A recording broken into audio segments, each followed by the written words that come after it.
नमस्ते, आदाब, सत श्री अकाल एंड हेलो टू एवरीवन। तो जैसे कि मैंने कहा था कि मैं अपने नेक्स्ट ब्लॉग में आपसे गाड़ी के कुछ फीचर्स शेयर करूंगा जो गाड़ी मैंने नई परचेज़ करी है होंडाई की। तो ये फेसलिफ्ट मॉडल है ग्रैंड i10 नियोस का 2023 वेरिएंट। और इस गाड़ी में जो है ये AMT वेरिएंट में है, ऑटोमेटिक मोड पे है। आप अगर इसको मैनुअल ड्राइव करना चाहें तो मैनुअल भी कर सकते हैं, और अगर आपको इसको ऑटोमेटिक मोड में ड्राइव करना है तो आप ऑटोमेटिक मोड पे भी ड्राइव कर सकते हैं। तो अगर मैं इसकी लुक्स की बात करूँगा फ्रंट की तरफ से, तो सामने की तरफ आपको होंडाई का लोगो नज़र आएगा, और नीचे की तरफ अगर मैं बात करूँ तो ब्लैक पियानो फिनिश में इसका जो सामने की तरफ ग्रिल है बहुत बढ़िया क्वालिटी में प्रोवाइड करा गया है कंपनी की तरफ से। और उसी के साथ अगर ध्यान से आप देखेंगे तो आपको DLR नज़र आ रहे हैं, ये दोनों तरफ गाड़ी के फ्रंट में दिए गए हैं। उसके बाद अगर मैं बात करूंगा इसके हेडलैम्प्स की, तो वो प्रोजेक्टर हेडलैम्प्स इसमें प्रोवाइड करे गए हैं। साथ ही साथ अगर आप विंडो की तरफ चलेंगे तो वहाँ पे विंडो से थोड़ा पहले आपको स्मार्ट ऑटो का एक बैच नज़र आएगा, क्योंकि ये AMT वेरिएंट है और इस पे जो है स्मार्ट ऑटो की बैचिंग रहती है। और साथ में अगर आप नीचे की तरफ जाएंगे तो जो टायर्स हैं गाड़ी के वो 15 इंच के प्रोवाइड किए गए हैं। चार के चार टायर जो हैं वो 15 इंच के हैं। और साथ में साथ गाड़ी के जो डोर हैंडल्स हैं वो बॉडी कलर में ही हैं, और जो इस ORBM पे इंडिकेटर्स प्रोवाइड करे गए हैं। साथ ही साथ आप इसका साइड प्रोफाइल ध्यान से देख सकते हैं, बढ़िया फिनिश और बढ़िया लुक्स नज़र आ रही है। अलॉय व्हील नहीं है, ये फॉल्स अलॉय है। स्टील भी नहीं है, ये जो नया कुछ एक मिक्सचर मैं कह सकता हूँ वो कंपनी की तरफ से प्रोवाइड किया गया है। देखने में लगेगा अलॉय है, लेकिन अलॉय भी नहीं है, और देखने में ऐसा भी नहीं है कि ये आपको स्टील रिम नज़र आएगा। अब मैं आपको बैक की तरफ अगर ले जाऊं तो वहाँ पे जो है पीछे बैक से भी इसका जो लुक है काफ़ी बढ़िया नज़र आता है। ऐसा लगता है कि ये हैचबैक ना हो के कोई एक हाई या एक बढ़िया क्वालिटी की SUV है।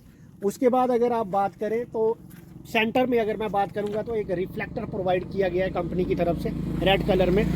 उसी के नीचे अगर आप ध्यान से देखेंगे तो लोगो है ग्रैंड i10 का, और बैच है यहाँ पे नियोस का। राइट की तरफ अगर देखेंगे तो स्पोर्ट्स वेरिएंट है, तो वो भी एक बैचिंग आपको नज़र आएगी। साथ ही साथ एक रियर फिटेड कैमरा जो है कंपनी की तरफ से ऑलरेडी इसमें प्रोवाइड करा गया है, और इसकी जो कैमरा क्वालिटी है बहुत ही बढ़िया है। नाइट के समय भी ये कैमरा एक आपको अच्छा प्रोवाइड करता है क्लियरेंस। साथ ही साथ छत पे अगर मैं बात करूँगा गाड़ी का, तो टॉप पे एक शार्क फिन एंटीना प्रोवाइड किया गया है। साथ ही साथ एक स्पॉइलर प्रोवाइड करा गया है, और गाड़ी की लुक्स वाकई में कमाल की हैं। और पीछे की तरफ सेंसर्स भी इसको प्रोवाइड करे गए हैं। नीचे की तरफ अगर बात करूंगा तो रिफ्लेक्टर्स भी हैं, और एक अच्छी क्वालिटी में अच्छी एक लुक्स में गाड़ी प्रोवाइड की गई है। साथ ही साथ अगर क्योंकि गाड़ी के जो टायर्स हैं वो 15 इंच के हैं, तो जो इसका ग्राउंड क्लियरेंस है वो भी काफ़ी बढ़िया है। कंपनी की तरफ से जो क्लेम है वो 165 mm का है, और जितना मैंने अभी इस गाड़ी को ड्राइव किया है तो मुझे ऐसा सच कोई दिक्कत नहीं आई है, कहीं गाड़ी को नीचे कुछ लगा नहीं है। और ऊपर अगर बैक की तरफ खिड़की की तरफ अगर आप बात करेंगे, वहाँ पे भी आपको i10 का लोगो GI10 का लोगो आपको नज़र आएगा। साथ ही साथ गाड़ी के लुक्स वाकई में कमाल के हैं, और ये एक स्मॉल हैच बैग में आपको हर फीचर्स कंपनी की तरफ प्रोवाइड करे गए हैं। तो अब मैं ले आया हूँ आपको गाड़ी के अंदर फ्रंट सीट पे, और यहाँ से आप गाड़ी का लुक देख सकते हैं कितना प्रीमियम क्वालिटी और बिल्ड में आपको नज़र आ रहा है। यहाँ पे कंपनी की तरफ से कोई भी चीज़ ऐसा नहीं है कि कोई चीप या लो क्वालिटी में उन्होंने कुछ चीज़ प्रोवाइड करी है। बिल्कुल एक बढ़िया फिनिश के साथ आपको हर चीज़ प्रोवाइड करी गई है। अब मैं सबसे पहले स्टीयरिंग की बात करूँगा तो मोस्टली जो गाड़ी के कंट्रोल्स हैं वो आपको स्टीयरिंग पर ही देने की कोशिश करी गई है। जैसे अगर आप लेफ़्ट साइड के कंट्रोल्स देखेंगे तो आप यहाँ से जो गाड़ी का इंफोटेनमेंट सिस्टम है, जैसे कि म्यूज़िक, रेडियो या आप मैप्स भी यहाँ पे अपने फ़ोन के थ्रू असेस कर सकते हैं। तो उसके जो कंट्रोल्स हैं, कॉल रिसीव करना या कॉल किसी पर्सन को आपको डायल करना है, तो वो सारे कंट्रोल्स लेफ़्ट हैंड साइड पर हैं। और जो राइट हैंड साइड की अगर मैं बात करूँ तो वहाँ पे आपको गाड़ी के क्लस्टर के कंट्रोल्स प्रोवाइड करे गए हैं, जहाँ पे आपको अगर मैं दिखाऊँ तो अगर टायर प्रेशर मॉनिटर सिस्टम आपको अभी नज़र आ रहा होगा, तो गाड़ी जब ऑन होती है उस समय ये आपको प्रेशर दिखाते हैं चारों टायर्स के। आगे अगर मैं दिखाऊँ तो ये कुछ अदर कंट्रोल्स हैं और यहाँ पे आपको ड्राइव की इंफॉर्मेशन पूरी नज़र आती है। और ये आ गया आपका डिजिटल स्पीडोमीटर, ओवरऑल एवरेज गाड़ी की बता रहा है, कितना किलोमीटर चल चुकी, ये सारी चीज़ें आपको यहाँ पे प्रोवाइड की गई हैं राइट हैंड साइड पे कंट्रोल पे। और जो एक इसमें बढ़िया चीज़ मुझे लगी इस प्राइस रेंज में, वो क्या है कि गाड़ी में क्रूज़ कंट्रोल प्रोवाइड करा गया है, जिसमें आप किसी एक पर्टिकुलर स्पीड पे अगर आप कहीं हाईवे पर पे रन कर रहे हैं गाड़ी को, तो आप वहाँ पे एक पर्टिकुलर स्पीड पे इसको सेट कर सकते हैं। तो और उसके बाद आपको सिर्फ स्टीयरिंग और ब्रेक्स पे कंट्रोल करना है, बाकी अदरवाइज स्पीड जो है गाड़ी ऑटोमेटिकली खुद से मेंटेन कर लेती है। अब मैं आपको दूसरी अगर गियर की तरफ ले आऊँ, गियर लीवर की तरफ, तो इस समय आपको न्यूट्रल मोड नज़र आ रहा होगा। डी मतलब ड्राइव मोड और आर मतलब रिवर्स, और एम जो आपको नज़र आ रहा है ये मैनुअल मोड पे है। अगर आपको ड्राइव मैनुअल मोड पे अगर कभी चलाने का मन करे तो आप वैसे भी इसको ड्राइव कर सकते हैं। साथ ही साथ अगर जो आपके एसी की अगर मैं बात करूँगा तो जो एसी का सिस्टम प्रोवाइड करा गया है ऑटोमेटिक मोड पे है, जहाँ पे आप एक दफ़ा इसका जो टेम्परेचर है वो सेट कर देंगे तो वो ऑटोमेटिकली मेंटेन करेगा व्हीकल।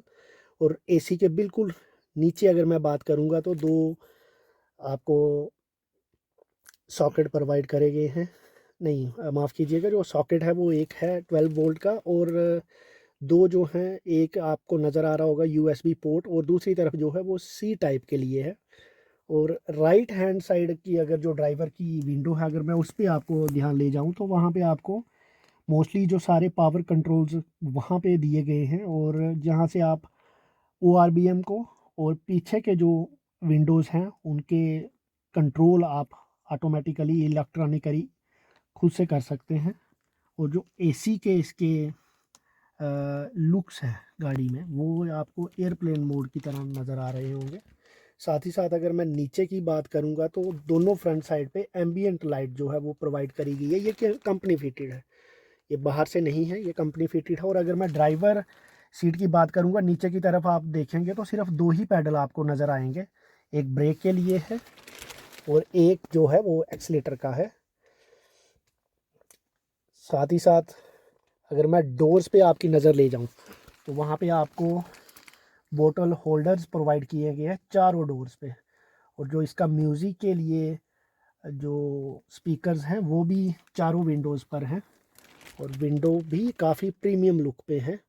साथ ही साथ गाड़ी में इस प्राइस रेंज में, प्राइस की बात अभी मैंने करी नहीं है, मैं वो आगे बात करूँगा, लेकिन इस प्राइस रेंज में गाड़ी में 6 एयर बैग्स प्रोवाइड करे गए हैं, दो फ्रंट में जिसमें एक आपका स्टीयरिंग पे है, एक लेफ़्ट हैंड साइड डैशबोर्ड पर, दो एयर बैग सीट्स पे और दो एयर बैग दाएं और बाएं पिलर पे जो है वो प्रोवाइड करे गए हैं।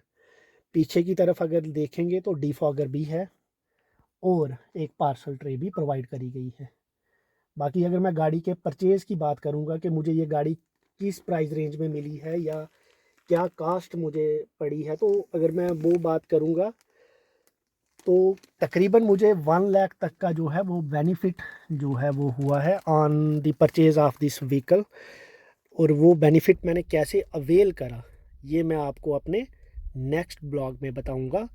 तब तक के लिए बने रहिए और बाकी जो आपका मन है आप कीजिए। Thank you very much.